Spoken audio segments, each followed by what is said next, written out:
Nous ferons cet après-midi deux lectures. La première dans la première épître de Paul aux Corinthiens, au chapitre 10, et à partir du verset 1er jusqu'au verset 13. Première épître de Paul aux Corinthiens, chapitre 10, verset 1er jusqu'au verset 13.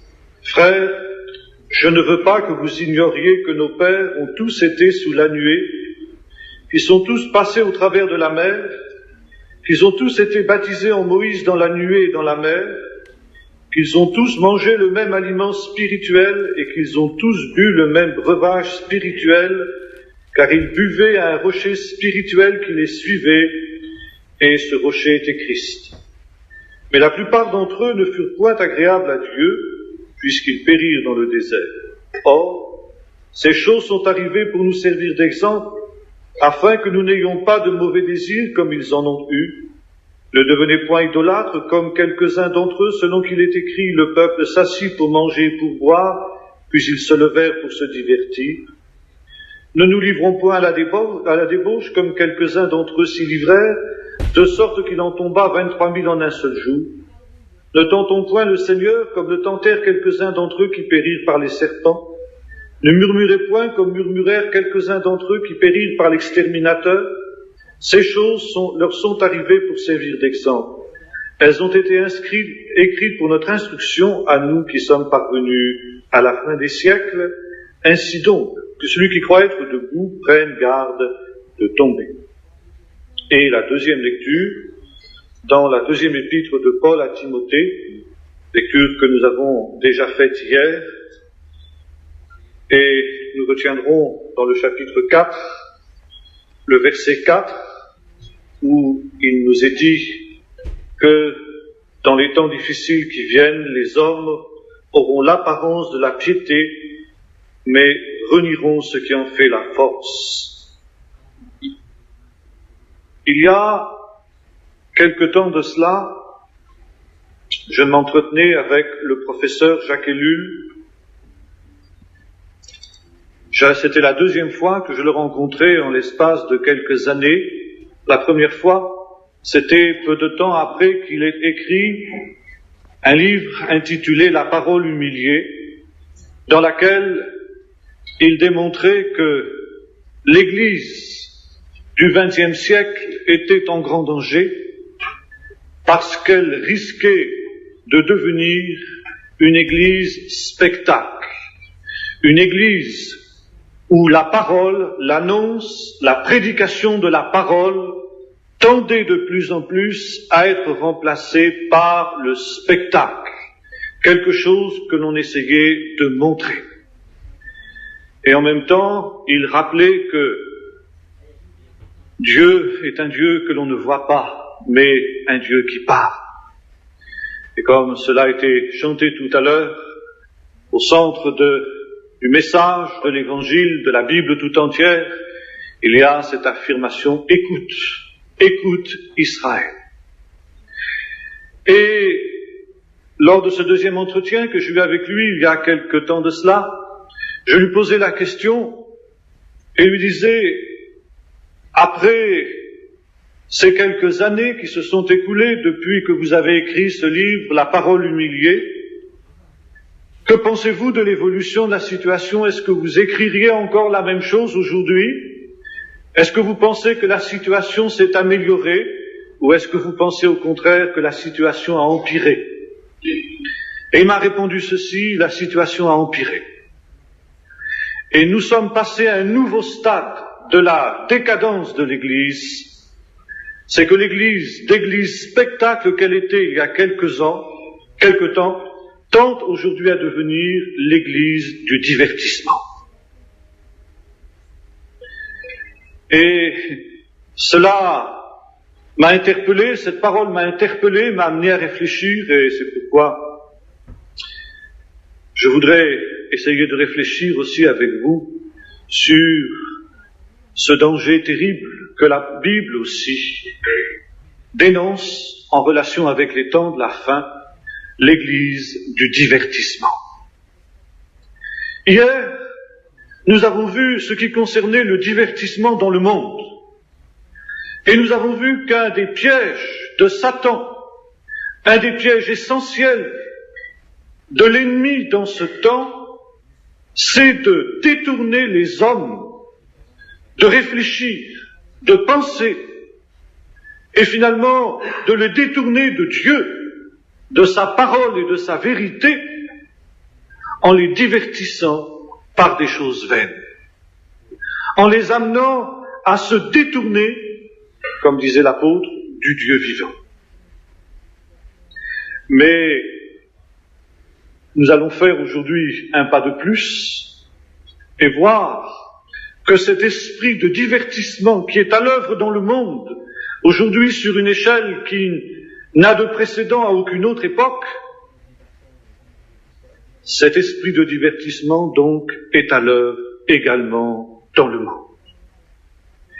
Et cette action de l'esprit de divertissement qui est une forme de l'esprit de l'Antéchrist dont nous avons parlé il y a quelques jours, cet esprit de divertissement conduit les hommes, les chrétiens de ce temps, à avoir, comme dit l'apôtre, l'apparence de la piété, mais à en renier ce qui en fait la force. Dans la première épître aux Corinthiens, dans le chapitre 10 que nous avons lu tout à l'heure, Paul nous met en garde aussi contre cet esprit de divertissement. Il rappelle que déjà autrefois, les Israélites dans le désert sont tombés dans ce piège.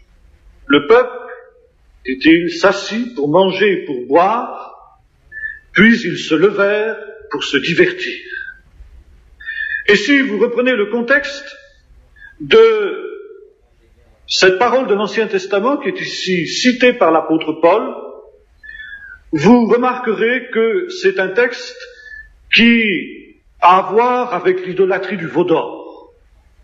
Lorsque les Israélites avaient dit à Aaron, alors Moïse était sur la montagne pour recevoir la parole de Dieu, « Fais-nous un Dieu qui marche devant nous, un Dieu que nous puissions voir. Fais-nous un Dieu qui soit sensible, tangible, et alors nous le suivrons. » Dans l'esprit des Israélites, ça n'était pas du tout un autre Dieu, une idole. Ça n'était pas Baal, dans l'idolâtrie duquel ils tomberont à nombreuses reprises dans la suite de leur histoire. Ça n'était pas Astarté, ni quelque autre divinité de l'Égypte qu'ils avaient quittée. Ce veau qui allait sortir du moule n'était autre, à leurs yeux, qu'une représentation du Dieu d'Israël. Et si vous reprenez le livre de l'Exode, vous vous rendrez compte que lorsque le veau est ainsi montré aux yeux de tout le peuple, Aaron affirme, « Voici ton Dieu, Israël, celui qui t'a fait sortir du pays d'Égypte. » Par conséquent, les Israélites n'avaient en aucune manière conscience qu'ils étaient en train de commettre là une idolâtrie. Mais ils étaient passés de ce Dieu qui leur parlait à un Dieu que l'on voyait. Ils étaient devenus ce que Jacques Ellul appelait une église spectacle. Et la conséquence, dans un deuxième temps, après qu'ils aient, en quelque sorte, pu contempler ce Dieu qui, pensait-il, était celui qui les avait fait sortir du pays d'Égypte, alors on passe à un nouveau stade. Le peuple s'assit pour manger et pour boire, puis ils se levèrent pour se divertir. Et Aaron avait affirmé à cette occasion, « Demain, il y aura une fête en l'honneur de l'Éternel. » La fête, le divertissement. La fête, il en est question constamment dans le monde. Et tout est prétexte aujourd'hui à des fêtes. Il y a la fête de la bière, il y a la fête de la fraise, il y a la fraise, enfin, tout ce qu'on peut imaginer, constamment des fêtes. Eh bien, cette mentalité se retrouve aussi aujourd'hui dans l'Église. Demain, il y aura fête en l'honneur de l'Éternel. Alors, le peuple s'assit pour manger et pour boire, et ils se levèrent pour se divertir. Or, nous dit l'apôtre Paul, dans le texte que nous avons lu dans la première épître aux Corinthiens, ces choses leur sont arrivées pour nous servir d'exemple, pour que nous n'agissions pas comme ils ont agi, pour que nous ne tombions pas dans les pièges et dans les travers dans lesquels ils sont tombés, parce que nous, dit-il, nous sommes arrivés au temps de la fin. C'est donc ici un avertissement qui est donné pour ceux qui vivent dans les temps de la fin. Et nous pouvons donc faire un parallèle avec le texte de Timothée, où il est question de ces jours derniers qui seront des jours difficiles. Et il n'est donc pas étonnant qu'aujourd'hui, on puisse constater, comme le faisait Jacques Ellul, que l'Église du XXe siècle tend de plus en plus à devenir une Église du divertissement. C'est assez logique, dans la mesure où, il n'y a plus justement cette écoute de la parole de Dieu, cette écoute de l'Esprit de Dieu, cette marche par l'Esprit. Dans la mesure où, comme nous l'avons vu hier, la fête et le divertissement sont aujourd'hui à l'œuvre dans le monde. Et l'Église se trouve confrontée avec ce monde du divertissement. Et nombreux sont les chrétiens aussi qui, de plus en plus, insensiblement, se mettent à aimer le plaisir, la vie facile, le confort. Et ils ne se rendent pas compte qu'ils mettent le doigt dans l'engrenage d'une manière tout à fait insensible. C'est sur un processus plus ou moins long que se fait cette évolution-là, ce n'est pas du jour au lendemain. Mais c'est à partir du moment où le chrétien s'ouvre à cet esprit de légèreté, à cet esprit de superficialité et donc de divertissement, que petit à petit son pied va commencer à glisser. Et si l'on n'y prend pas garde, ce que Paul annonce s'accomplit pour beaucoup.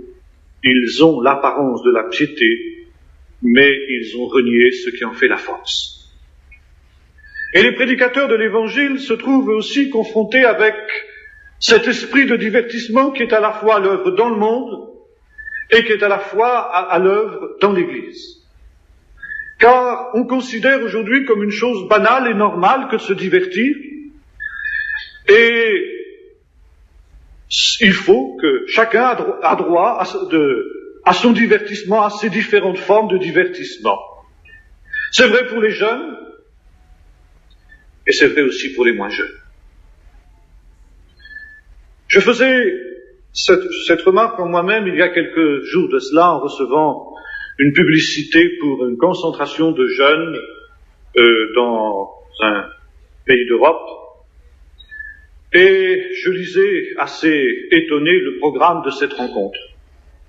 Je lisais qu'il y aurait des concerts rock avec des groupes divers qui étaient cités.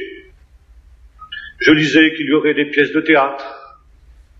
Je lirais qu'il y aurait d'autres activités du même ordre qui n'avaient rien à voir avec le sérieux et les choses profondes de la parole de Dieu, mais qui avaient à voir avec l'esprit de divertissement qui est aujourd'hui dans le monde.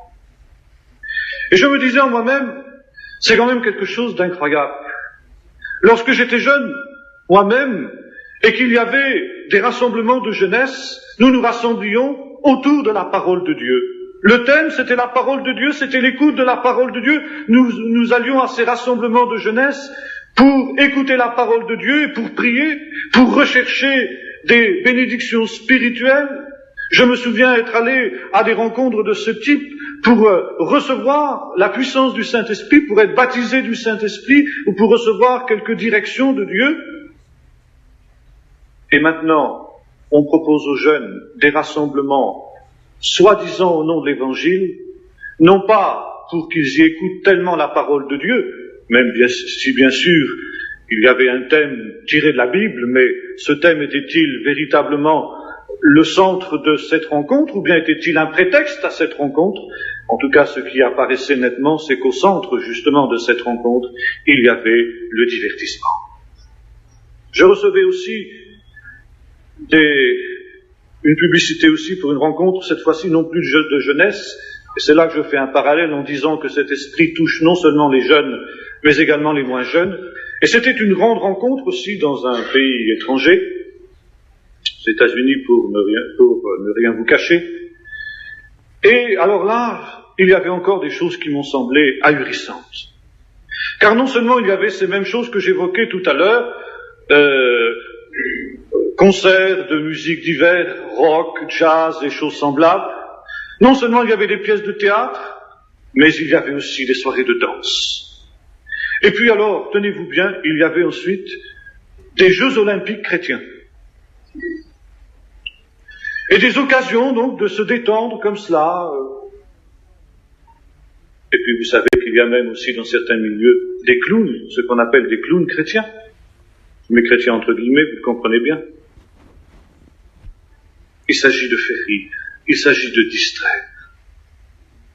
Parce que l'on se rend compte, et ceux qui ont la responsabilité de l'œuvre de Dieu se rendent compte que l'homme moderne n'est plus intéressé par l'Évangile. À quelques exceptions près, bien sûr, car le Seigneur connaît ceux qui ont véritablement faim et soif de sa parole. Mais la grande majorité de nos contemporains ne sont plus intéressés par l'Évangile. Et que si l'on se contente de leur prêcher l'Évangile, eh bien la plupart d'entre eux détournent l'oreille parce qu'ils préfèrent prêter l'oreille, comme disait l'apôtre Paul, à des chimères. Alors on va leur donner des chimères puisque c'est ça qu'ils veulent. Et en même temps que les chimères, eh bien on essaiera de fournir en prime l'Évangile en espérant que, après s'être bien divertis, après avoir bien ri, après s'être bien amusés, eh bien ils seront peut-être un petit peu plus disposés à prêter l'oreille à l'Évangile. On ne se rend pas compte que c'est une erreur.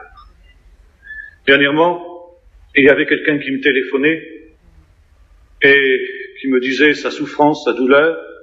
C'était un chrétien apparemment qui était resté ferme sur les bases de la parole de Dieu. Et il me disait, dans une certaine radio locale où l'on prêchait l'Évangile, il avait écouté donc le message, la prédication de l'Évangile. Et juste après, sans transition, lorsque le prédicateur avait dit Amen, eh bien immédiatement, la radio avait enchaîné sur un disque de Madonna. Parce que bien sûr, si avec l'Évangile, les auditeurs n'allaient pas écouter. Alors, on passait des disques de Madonna, en espérant qu'ensuite, eh bien, les auditeurs écouteraient aussi la prédication de l'Évangile. C'est le veau d'or. C'est l'idolâtrie. On continue à penser que l'on glorifie le Seigneur, que l'on adore le Seigneur, et c'est exactement la même faute que celle que les Israélites avaient commise dans le désert. Voici ton Dieu Israël qui t'a fait sortir du pays d'Égypte. C'est le même Dieu, c'est le même Évangile, mais c'est présenté différemment parce que c'est adapté. Ce Moïse qui nous a fait sortir du pays d'Égypte, nous ne savons pas ce qu'il est devenu. Il faut maintenant voir les choses autrement. Il faut faire face à la situation présente, et la situation présente est celle-là où nous avons besoin maintenant d'un Dieu qui marche devant nous, que nous puissions voir. Alors fais-nous un Dieu, toi, Aaron, responsable de l'œuvre de Dieu, fais-nous un Dieu à notre mesure, fais-nous un Dieu qui aille dans le sens de ce que nous souhaitons et de ce que nous désirons. Et par faiblesse, comme beaucoup de prédicateurs aujourd'hui, Aaron a accepté la demande du peuple, et il en est, nous est-il dit, sorti ce veau. Un autre résultat de cette église du divertissement, je pourrais multiplier les exemples. Dernièrement, il y avait aussi un groupe dont le nom m'a frappé, un groupe de chanteurs ou autre, quelque chose comme ça, les fabricants de joie. Voilà, c'est tout un programme aussi. Les fabricants de joie. Alors, n'est-ce pas, il faut fabriquer de la joie, même si c'est factice, même si c'est artificiel. Et ce faisant, eh bien, là aussi, divertir les gens. L'évangile doit être divertissant. Faut pas que ce soit quelque chose de triste, faut pas que ce soit quelque chose de traumatisant. Et surtout, faut pas que ce soit quelque chose dans lequel il y ait trop d'exigences. Il faut que ce soit un évangile positif, il faut que ce soit un évangile relaxant, il faut que ce soit un évangile agréable, que les gens se sentent bien. un évangile qui les tranquillise, un évangile qui ne les gêne pas, qui ne les contrarie pas, un évangile parce que vous comprenez, il y a tellement de choses négatives dans ce monde qu'il ne faut quand même pas en rajouter.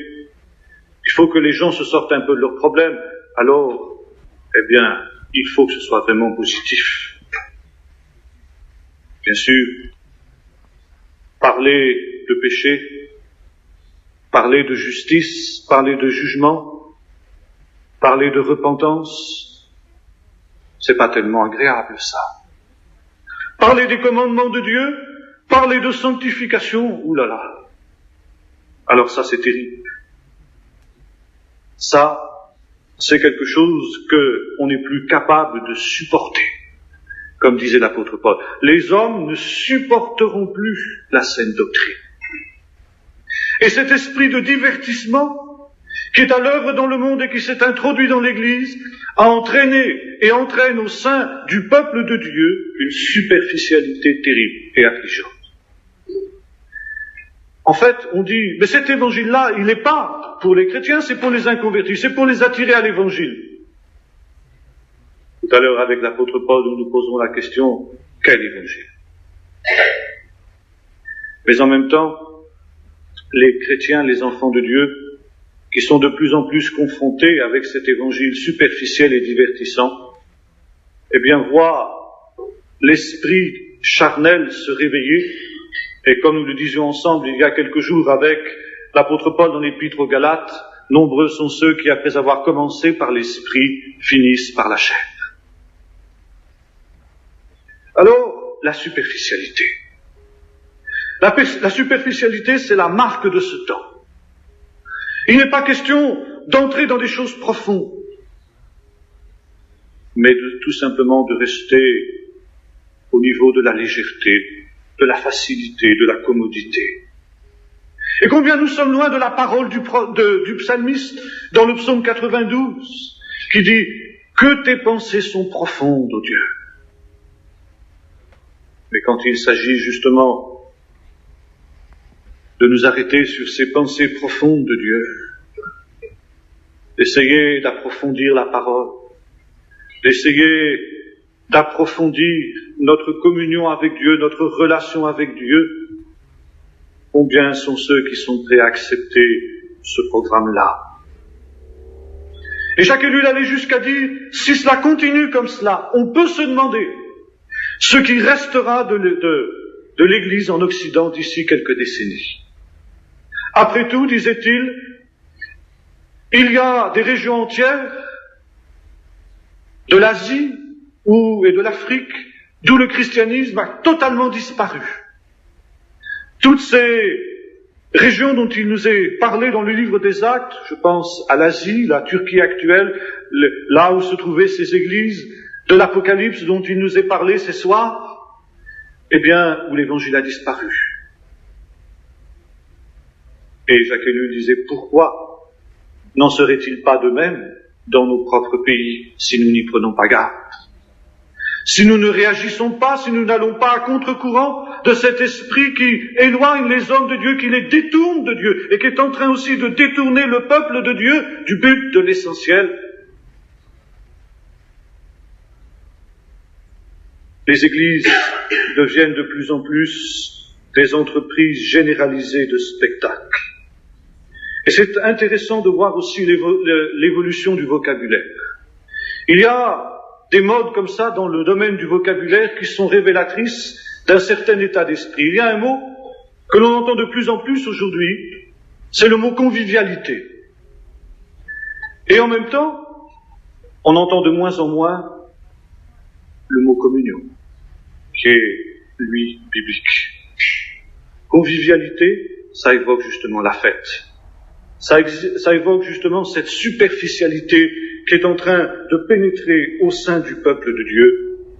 Et il y a quelque temps de cela, je me faisais cette réflexion en lisant quelques pages des grands réveils du passé, notamment à l'époque de Wesley. Dans ces moments où il y avait au sein du peuple de Dieu une inspiration vers la sainteté, qui parfois aboutissait à des excès, c'est vrai. Mais en tout cas, le grand souci des chrétiens de cette époque-là, du siècle dernier, la fin du siècle, du XVIIIe siècle, c'était savoir comment être plus saint. Encore une fois, les réponses qu'il donnait à cette question n'étaient pas toujours des réponses qui étaient bonnes, mais ce qui était dans leur cœur, c'était ce souci, c'était ça le grand souci du peuple de Dieu. Et je me disais aujourd'hui, où en est-on dans ce domaine-là? Quel est le grand souci du peuple de Dieu aujourd'hui? Quel est le grand souci des jeunes? Quel est le grand souci des moins jeunes? Et si l'on leur proposait cela comme but, je ne sais pas si ça soulèverait beaucoup d'enthousiasme. Le but, c'est la prospérité, c'est la réussite, c'est le matérialisme, c'est le tourisme. Je voyais aussi dernièrement sur une publicité, n'est-ce pas,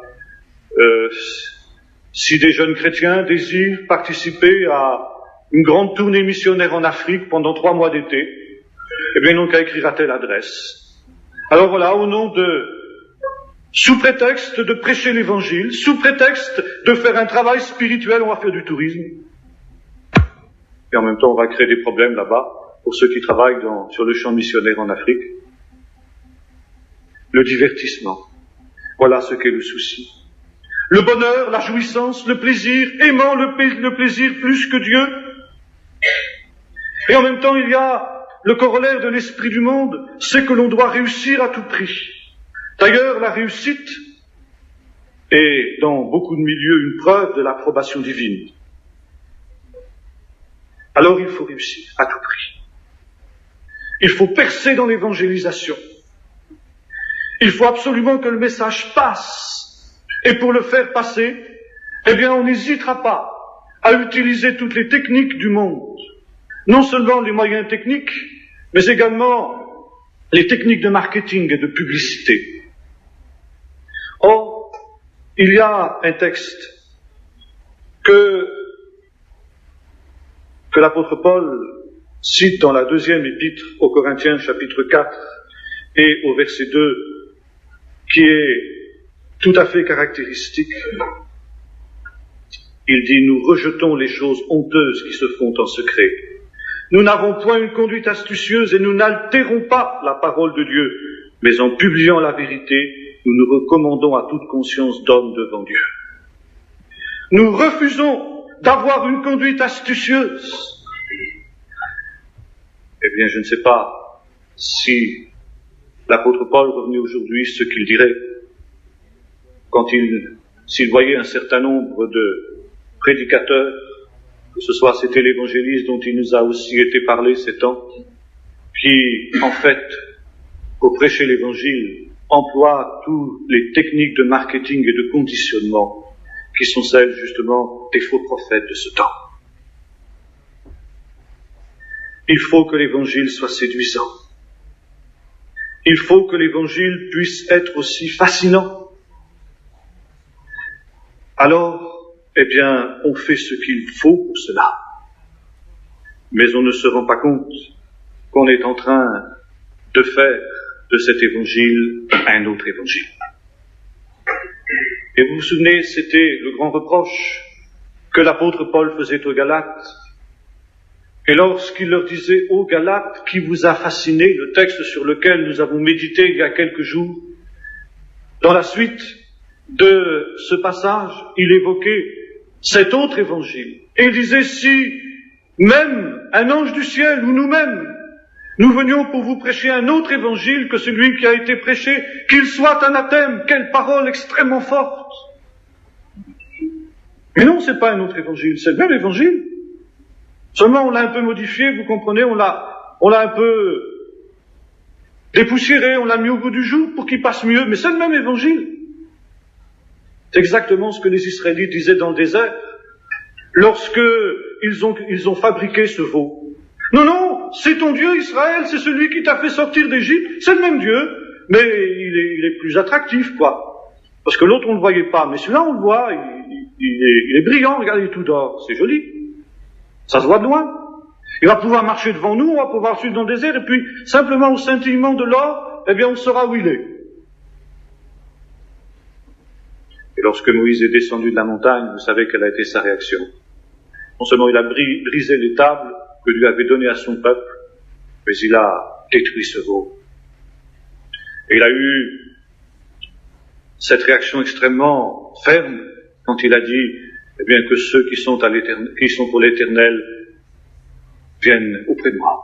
Et toute la tribu de Lévi est venue. Et Moïse a dit que chacun d'entre vous prenne son épée et qu'il tue tous ceux qui se sont attachés à ce veau d'or, même si c'est son frère ou son parent. Dieu ne plaisantait pas avec ces choses, parce que Dieu savait que c'était une déviation extrêmement dangereuse.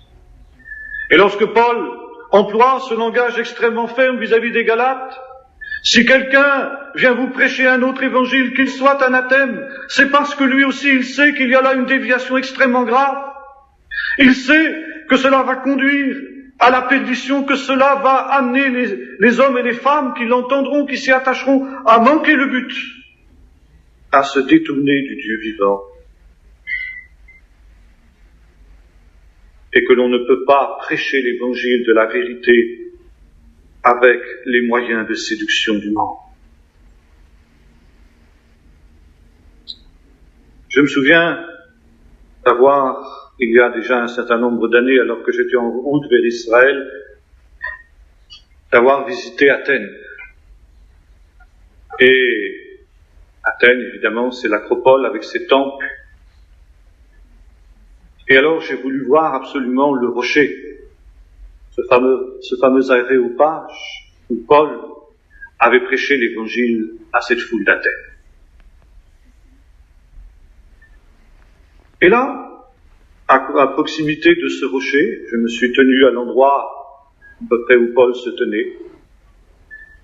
Et au bas, tout à fait en contrebas de cette colline, mes yeux se sont arrêtés sur un théâtre grec, pardon. Vous savez, les Grecs étaient des gens qui étaient férus d'art et de théâtre en particulier. C'est eux qui ont inventé le théâtre, en fin de compte. Et les acteurs, pour jouer les tragédies grecques, portaient des masques. Et ces masques, en grec, portent un nom. C'est le mot qui a donné en français le mot hypocrite. Hypocrite, c'était ceux qui portaient des masques, c'était les acteurs qui portaient des masques pour jouer la tragédie. Et voilà, Paul était là à Athènes, et il a prêché l'évangile à ces gens qui étaient férus de théâtre, qui étaient férus de musique, qui étaient férus de toutes sortes d'arts, et depuis l'endroit où il se dressait, il pouvait voir en bas là-bas ce théâtre. Et comment a-t-il prêché l'évangile? Il le dit lui-même dans la première épître aux Corinthiens. Lorsque je suis allé chez vous, ce n'est pas avec une supériorité de langage ou de sagesse que je suis allé vous annoncer le témoignage de Dieu. Je n'ai pas eu la pensée de savoir parmi vous autre chose que Jésus-Christ et Jésus-Christ crucifié. Moi-même, j'étais auprès de vous dans un état de faiblesse, de crainte et de grand tremblement. Et ma parole et ma prédication ne reposaient pas sur les discours persuasifs de la sagesse, mais sur une démonstration d'esprit et de puissance, afin que votre foi soit fondée non pas sur la sagesse des hommes, mais sur la puissance de Dieu. On dit tout ça, aujourd'hui, le théâtre, eh bien c'est parce qu'il faut être moderne. Mais ceux qui parlent ainsi retardent. Ils retardent de 2000 ans. Parce que déjà du temps de Paul, il y avait du théâtre. Alors, si vraiment le théâtre avait été un moyen légitime pour annoncer la parole de Dieu, pourquoi Paul n'est-il pas descendu là-bas dans ce théâtre qui était juste en bas de l'aréopage, et avec Timothée, avec Silas, avec tous ceux qui étaient avec lui, pourquoi il n'a pas monté une comédie musicale? Il le dit ici. Parce que je ne voulais pas que votre foi soit basée sur la sagesse des hommes, mais sur la puissance de Dieu. Sur la seule parole de Dieu, confirmée par le Saint-Esprit dans les cœurs, qui seraient des cœurs ouverts. Et il préférait qu'il y ait moins de personnes qui se tournent vers le Seigneur, mais que ce soit des gens qui aient réellement été convaincus par l'Esprit de Dieu, comme ça a été le cas à Athènes, justement, où quelques-uns ont cru, alors que la grande majorité s'est moquée. Parce que il n'a pas eu un succès humain, Paul, à Athènes. Mais aujourd'hui, il faut avoir du succès, nous disions. Et puis, il pourrait aller plus loin. Il ne faut pas avoir de revers. Il ne faut pas être malade. Si il y a quelque chose qui ne va pas, mais c'est que vous n'avez pas la bénédiction de Dieu. Comment? Vous n'êtes pas dans l'abondance? Comment? Vous n'êtes pas dans le succès, Eh bien, écoutez, écrivez-nous vite. Et vous recevrez par le retour du courrier notre dernier livre, la clé du succès. Et vous enverrez votre offrande pour l'œuvre de Dieu, par la même occasion. Non, Paul disait une démonstration d'esprit et de puissance.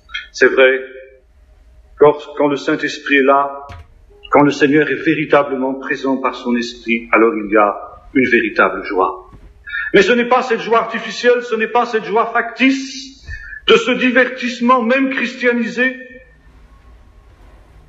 C'est la joie profonde qui nous conduit à redécouvrir le caractère sacré de la présence de Dieu, le caractère sacré des choses de Dieu, de ses commandements, de sa parole, qui nous amène à nous détourner de la voix de ces faux prophètes qui disent « paix, paix » quand il n'y a pas de paix, ainsi que nous le rappelions hier avec le prophète Jérémie.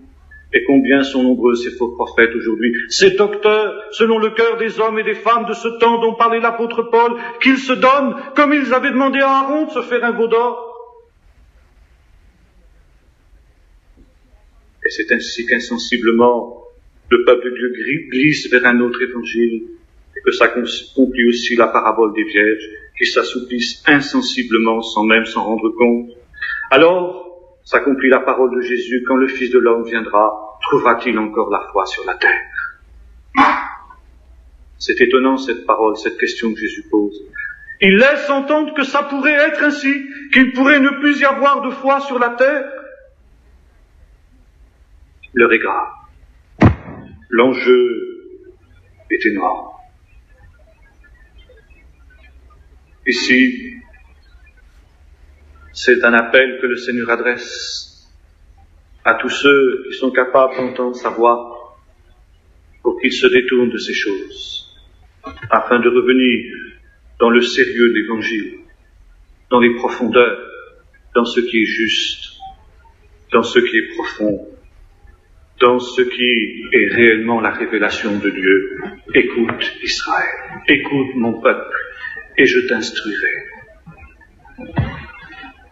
Sommes-nous prêts à écouter Dieu? Ou préférons-nous écouter le tintamarre des docteurs et des faux prophètes?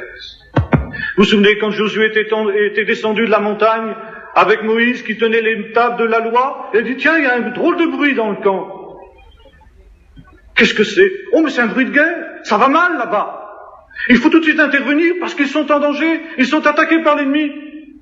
Et Moïse dit, non, c'est un bruit de fête. Il entendait le tintamarre de cette fête.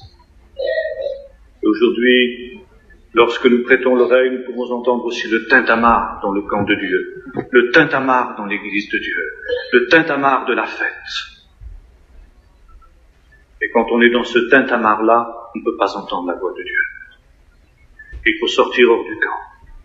Et Moïse avait pris la tente, et il avait mis la tente hors du camp. Et ceux qui voulaient entendre Dieu sortaient hors du camp, et ils allaient. L'Épître aux Hébreux nous dit aussi, sortons hors du camp, en portant son opprobre. Parce qu'il y a un opprobre à porter.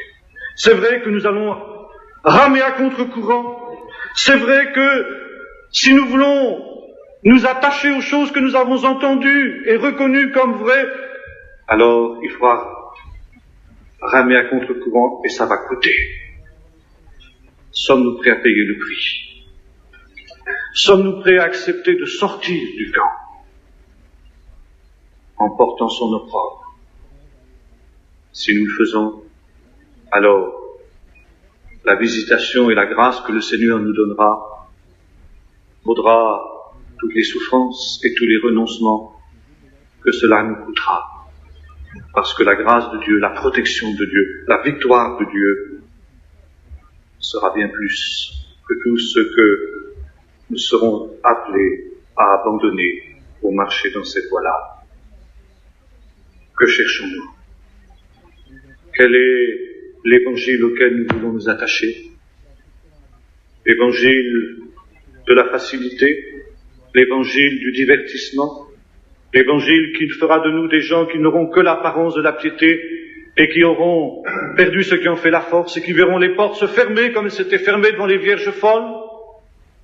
Ou bien ceux qui entendront la voix du Seigneur dire « C'est bien, bon et fidèle serviteur, entre dans la joie de ton maître ». C'est à nous de choisir. C'est à nous de choisir entre ces deux voies.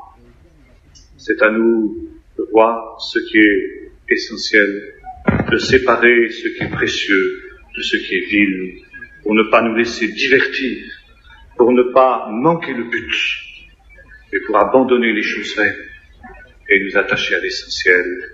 Écoute, Israël.